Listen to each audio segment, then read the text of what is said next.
Hello everyone, welcome back to HardReset.Info channel. In today's video I want to show you how you can easily perform a surface calibration on your Corsair M75. So first, open the app and go to your mouse.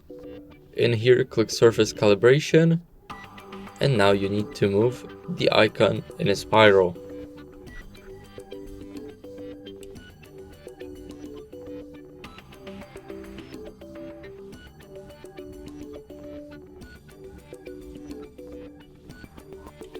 As you guys can see, it says calibration process is complete, your mouse is now adjusted to the surface.